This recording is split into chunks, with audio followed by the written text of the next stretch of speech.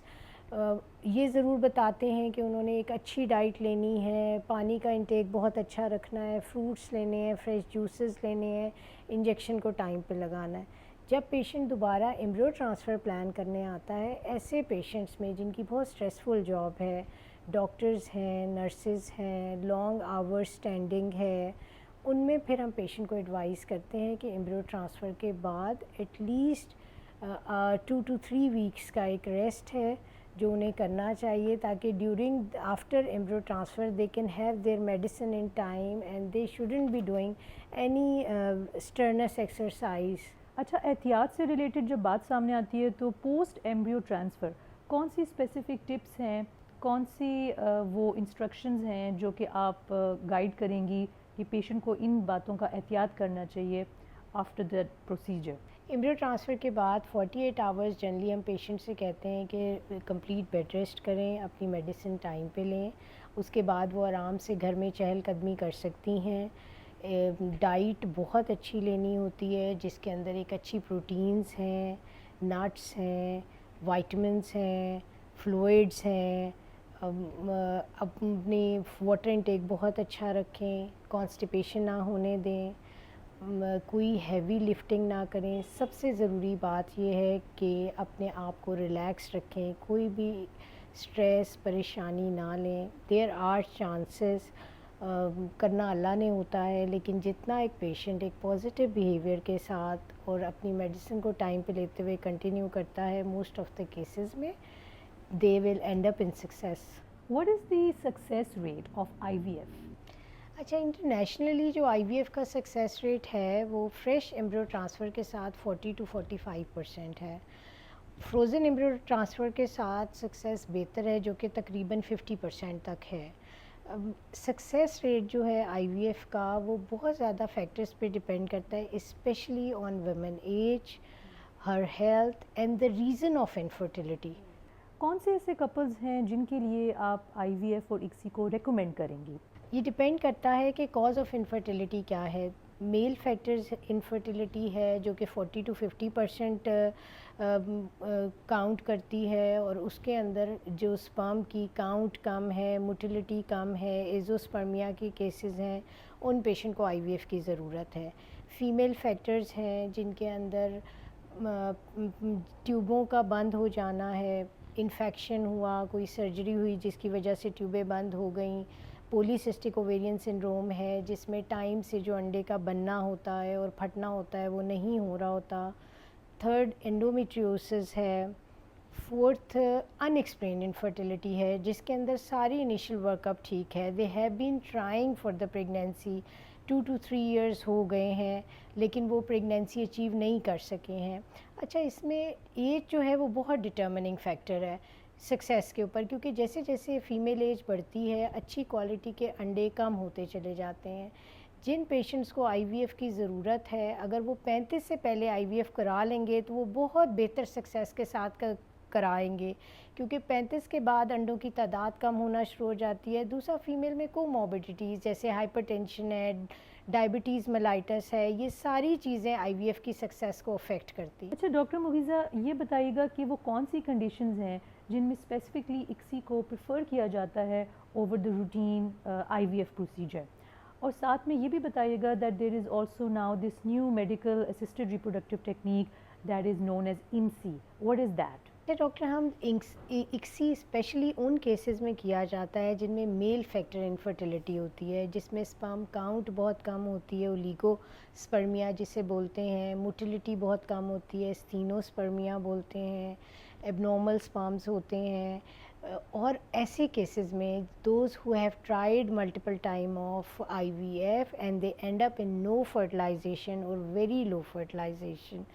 Because ICSI کا success rate I V F سے بہت بہتر ہے۔ اور یہ جو نئی ٹیکنیک ہے IMSI، it stands for intra cytoplasmic morphologically selected sperm injection, specially helpful in those cases جن میں اسپرم کی شکل بہت اب نارمل ہوتی ہے، جسے ہم اپنی زبان میں ٹیروٹوزوسپرمیا کہتے ہیں۔ اس میں بہت ہائی میگنیفیکیشن میں اسپرم سلیکشن کی جاتی ہے، اور جو مورفولوجیکلی سلیکٹڈ اسپرم ہوتا ہے وہ انڈے میں ڈالا جاتا ہے، جو فرٹیلائزیشن کے چانسز کو امپروو کرتا ہے، اور اس کے رزلٹ میں جو فائنل سٹیج ایمبریو ہوتا ہے اس کو امپروو کرتا ہے، and that is the success of that explains the success about IMSI۔ What would you say are the advantages of freezing the embryo or the sperm or egg? Freezing is a very good technique. اس کا فائدہ یہ ہوتا ہے جیسے آئی V F کے cycle میں کافی patient کے کافی اچھے ایمبریوز بن جاتے ہیں، ہم نے پر سائیکل 2 ایمبریو ٹرانسفر کرنے ہوتے ہیں، تو ہم جو ریمیننگ ایمبریوز ہوتے ہیں انہیں فریز کر دیتے ہیں۔ اس کا فائدہ یہ ہوتا ہے کہ اگر پیشنٹ سکسیسفل نہیں ہوتا، کیونکہ دا سکسیس از 40 to 45%، تو پیشنٹ دوبارہ وہ اپنے فروزن ایمبریو یوٹیلائز کر سکتا ہے ود ویری لو کاسٹ۔ جو دوسرا ہے فروزن اسپرم، اس میں یہ کہ ایسے پیشنٹ جن میں آبسٹرکٹیو ایزوسپرمیا ہوتا ہے، ہم ان میں بائیوپسی کے ذریعے اسپرم ریٹریو کرتے ہیں، ان اسپرم کو فریز کر لیتے ہیں۔ جب وہ پیشنٹ آئی وی ایف کے پروسیس میں جاتا ہے تو اسے ریپیٹڈ بائیوپسیز کی ضرورت نہیں پڑتی، we can use those sperms, اور یہ فار ایئرس فریز کیے جاتے ہیں۔ جو تھرڈ ٹیکنیک ہے بیسیکلی اووسائٹ کرائیو پریزرویشن، اس کا ایک بہت فائدہ یہ ہے کہ ایج کے ساتھ ساتھ جیسے جیسے عورت کی عمر بڑھتی ہے، انڈوں کی تعداد اور کوالٹی کمزور ہوتی ہے، تو بہت سے پیشنٹ ورڈ ہوتے ہیں ریگارڈنگ دیئر ایج کہ انہیں کیریئر پرسو کرنا ہے۔ دوسرا کچھ ایسے پیشنٹ جو کسی ٹریٹمنٹ کے تھرو پروسیس میں سے گزر رہے ہیں، جیسے کینسر ہے، کیمو تھراپیز ہیں، یہ بیڈلی افیکٹ کرتی ہیں فرٹیلیٹی کو، تو ایسے پیشنٹ کو آفر کیا جاتا ہے کہ وہ اپنے ایگس کو ٹریٹمنٹ سے پہلے فریز کرا لیں، تاکہ جب وہ اپنے ٹریٹمنٹ کو کمپلیٹ کر لیں اس کے بعد وہ اپنی فیوچر فرٹیلیٹی کے لیے یہ ایگس کو یوٹیلائز کر سکیں۔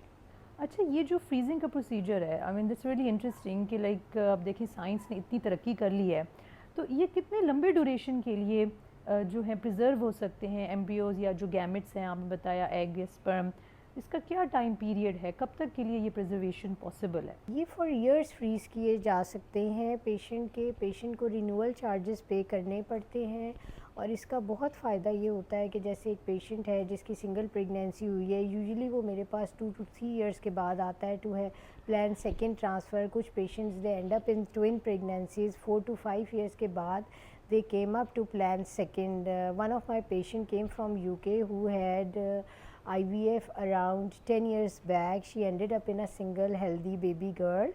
اور اب 10 years کے بعد she tried those frozen embryos and she ended up in twin pregnancy. So it's a very good technique used for years to preserve those embryos. اچھا اس کا کاسٹ کیا ہے اس پروسیجر کی؟ پاکستان میں کتنا ایکسپینس لگتا ہے یہ پروسیس، یہ جو ٹریٹمنٹ ہے کروانے میں؟ یہ ایک بہت ایکسپینسو ٹریٹمنٹ ہے۔ پریویسلی کیونکہ چیزیں اتنی ایکسپینسو نہیں تھیں، بہت سی چیزیں پاکستان میں اویلیبل نہیں ہیں، ہمیں باہر سے منگوانی پڑتی ہیں، کلچرز ہیں، میڈیسنز ہیں۔ اب کرنٹلی جو اس کی کاسٹ ہے وہ تقریباً 9 سے 10 لاکھ ہے، جس میں جو انجیکشنز ہیں وہی تقریباً 4 سے 5 لاکھ کاسٹ کرتے ہیں۔ لیکن اس کا فائدہ یہ ہوتا ہے کہ جو آپ کے سرپلس ایمبریوز ہوتے ہیں جو آپ فریز کر لیتے ہو، اور پہلے سال کی فریزنگ اس کاسٹ میں شامل ہوتی ہے، تو پیشنٹ جب دوبارہ ٹرانسفر کے لیے آتا ہے تو اس کی کاسٹ تقریباً 85,000 ہے کہ اسے دوبارہ ٹرانسفر کے لیے ضرورت پڑتی ہے. Okay doctor Mugheeza, could you tell our viewers about gender selection؟ کیونکہ بہت سارے ایسے کپلز ہیں جن کی پریفرنس ہوتی ہے regarding they want a male child اور they want a female child, تو کیا اب آئی وی ایف اور اکسی میں یہ آپشن اویلیبل ہے of choosing the gender that is the sex of the baby? اور جب آپ اس کویشچن کو آنسر کریں گی تو ساتھ میں یہ بھی بتائیے گا کہ P G D, pre implantation genetic diagnosis, what is that? جی ڈاکٹر حمد، بہت اچھا کویشچن ہے. بیسیکلی جو آئی وی ایف کے ذریعے جینڈر سلیکشن بالکل پاسبل ہے. جو اس ٹیکنیک کے ذریعے ایمبریوز بنتے ہیں ان کی ٹیسٹنگ کی جاتی ہے بلاسٹوسس سٹیج پہ، جس سے ہمیں یہ پتہ چلتا ہے کہ کیا یہ حمل جینیٹکلی نارمل ہے، اور اس میں جینڈر بھی پتہ چل جاتی ہے. تو جو this technique is use for family balancing. جو پیشنٹ چاہ رہے ہیں کہ وہ فیمیل ان کی بیٹیاں ہیں اینڈ دے وانٹ کہ میل ہو، یا جن کی بیٹے ہیں اور وہ چاہتے ہیں کہ فیمیل ہو، اس کے لیے یہ ٹیکنیک بہت یوزفل ہے. دوسرا P G D is pre implantation genetic diagnosis. یہ اسپیشلی ان کیسز کے لیے کیا جاتا ہے جن میں پیشنٹ میں نیچرل کنسیپشن ہوئی اور ان کے ایب نارمل بیبی ہے، یا فیملی ہسٹری ہے ایب نارمیلٹیز کی، یا وہ پیشنٹ جن میں جب بھی حمل ٹھہرتا ہے وہ ضائع ہو جاتا ہے، کیونکہ اس میں 50% کیسز میں جینیٹک ریزنز ہوتے ہیں. تو آئی وی ایف کے ذریعے جو ایمبریوز بنتے ہیں ان کا جینیٹک ٹیسٹ ہوتا ہے کہ whether they are chromosomally normal and abnormal. اور وہ کیسز جن میں اسپیسیفک کوئی ڈس آرڈر ہے اس میں ایک ٹیکنیک کی جاتی ہے جسے ICSI with P G T M بولا جاتا ہے. لیکن یہ روٹین آئی وی ایف سے ایکسپینسو پروسیس ہے، کیونکہ یہ ساری ٹیسٹنگ انیشیل جیسے ہول ایگزام ٹیسٹنگ ہے جس میں ہم کپل کی اسکریننگ کرتے ہیں، پھر پری پی جی ٹی ٹیسٹنگ ہے جس میں ایمبریو کی اسکریننگ کی جاتی ہے، پھر اکسی with P G T A کیا جاتا ہے. یہ ساری چیزیں پاکستان میں اویلیبل نہیں ہیں. تو یہ تقریباً کاسٹ کرتی ہیں 20 to 21 لاکھ. بالکل پاسبل ہے، ایک بہت اچھی ٹیکنیک ہے، اور وہ پیشنٹ جن کے نارمل بچے ہیں they can have their healthy babies through this technique. آپ کا جو سینٹر ہے اکسی سینٹر، یہاں پہ جینڈر سلیکشن کی جو فیسلٹی ہے وہ کیا اویلیبل ہے ان پیرنٹس کے لیے who want a specific gender of their baby؟ جی ڈاکٹر، ہم بالکل ہم یہ فیسلٹی پرووائڈ کر رہے ہیں. یہاں پہ آئی وی ایف کی ساری ٹیکنیکس اویلیبل ہیں. یہ these are available through collaboration with international teams. بہت سے patient they are coming up with for family balancing and for abnormal babies, for screening of abnormal. اچھا یہ بتائیے گا کہ what is the time that the mother should do the pregnancy test after the successful embryo transfer? ہم لوگ advise کرتے ہیں patient کو 10 ڈیز کے بعد ایمبریو ٹرانسفر کی کہ وہ بیٹا ایچ سی جی کرائے، کسی بھی اچھی لیبارٹری سے کرا سکتی ہے. اگر وہ ٹیسٹ پازیٹیو آتا ہے تو ہم 48 آورس کے بعد ایک ریپیٹ ٹیسٹ بھی آفر کرتے ہیں. وہ اس لیے کیا جاتا ہے to see the doubling time, because if it is double after 48 hours it shows a good pregnancy. اور سیکنڈ لیول کے بعد ہم پیشنٹ کو اسکین کا ٹائم بتا دیتے ہیں کہ اس نے کلینک وزٹ کرنا ہے to confirm pregnancy on scan. اچھا یہ بتائیے گا often there is also another concern related to whether or not these procedures, جس طرح یہ آئی وی ایف ہے، وٹرو فرٹیلائزیشن اور اکسی، یہ کیا اسلام میں ان کی اجازت ہے؟ اس کے بارے میں آپ کے پاس ڈیفینیٹلی پیرنٹس آتے ہیں تو پوچھتے بھی ہوں گے، تو آپ یہ بتا سکتی ہیں ہماری ویورز کو؟ جی بالکل اجازت ہے اسلام میں، اور ہمارے مذہبی اسکالرس کا بھی ہمارے پاس پراپر اسلامی نظریاتی کونسل پاکستان کا فتویٰ بھی ہے کہ وہ کپلز جو لیگلی میرڈ ہیں ان کے اندر آئی وی ایف بالکل الاؤڈ ہے. جی سیروگیسی کے بارے میں بتائیں گے آپ ویورز کو؟ What is surrogacy and is this allowed or not in Islam? Surrogacy کا مطلب یہ ہے کہ ہم ایک عورت کے انڈے لیتے ہیں اور اسپرم انڈوں میں ڈال کے حمل بنا کے دوسری عورت کے یوٹرس کے اندر وہ حمل ٹرانسفر کریں. اسلام میں یہ الاؤڈ نہیں ہے. صرف ایک فارم الاؤڈ ہے کہ اگر ایک ہسبینڈ کی 2 وائفز ہیں تو دونوں کے کنسینٹ کے ساتھ وہ ایک کے انڈے لے کر دوسری میں حمل ٹرانسفر کرا سکتا ہے اور دونوں میں بھی حمل ٹرانسفر کرا سکتا ہے. Okay, does IVF affect the natural fertility of a patient in any way? IVF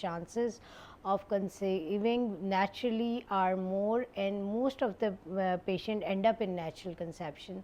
لوگوں کا ایک بہت غلط خیال یہ ہے کہ جن لوگوں کو IVF کی ضرورت ہے انہیں ہمیشہ پریگنینسی کے لیے IVF کا ہی ٹریٹمنٹ کرانا پڑتا ہے. آلدو یہ فیکٹرز پہ بھی ڈپینڈ کرتا ہے کہ جیسے کہ ہے ٹیوبل بلاکیج ہے, ایزوسپرمیا ہے, ایسے کیسز میں IVF کی ہی ضرورت پڑتی ہے. لیکن جیسے ان ایکسپلین انفرٹیلٹی ہے, ایسے پیشنٹ میں جب IVF ہوتا ہے, ایک جو ان کا اسٹریس ہوتا ہے جس سے وہ گزر رہے ہوتے ہیں, they have been through it, they end up in successful pregnancy, ان میں نیچرل کنسیپشن کے چانسز بہتر ہو جاتے ہیں اور وہ کنسیو کر جاتے ہیں naturally.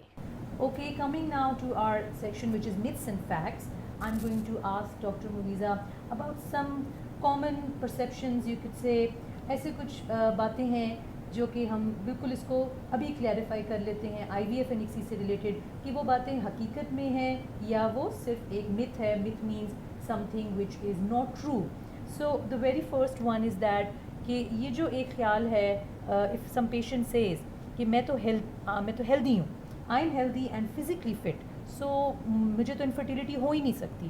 Is this true or false? False, completely false, کیونکہ although the patient is physically fit لیکن there are reason for infertility. تو the couple who is trying for pregnancy and not able to conceive till 1.5 years should have investigation to know the reason of infertility. Okay. Now what if a patient comes and says I'm too young and because of that I cannot be infertile? Is this true or false? This is also false, although because that treatment success is very related to the female patient age. So that's why the patient who have their investigation early and have treatment early, they have much better chances of success as compared to those who have later after 35 years of age. Okay. Now if a female patient comes to you and she says I can conceive but I keep having miscarriages and because of that I'm not infertile, what would you say about it? Is that true or false? This is false also, because in miscarriages the main 50% of the cases they end up in chromosome because of chromosomally abnormal embryos. So those patients who have recurrent miscarriage, IVF the technique is indicated to screen those embryos and transfer healthy embryos. They can have their healthy pregnancy through this technique. Okay. And then if there is a female patient and she says I've already had one child, so now I cannot be infertile, what would you say about this? True or false? This is also false, because the secondary infertility constitute about 5% of the cases جن میں پہلے patient کے natural conception ہوئی ہوتی ہے اور اب وہ they are trying for the pregnancy اور کنسیو نہیں کر سکتے. Okay.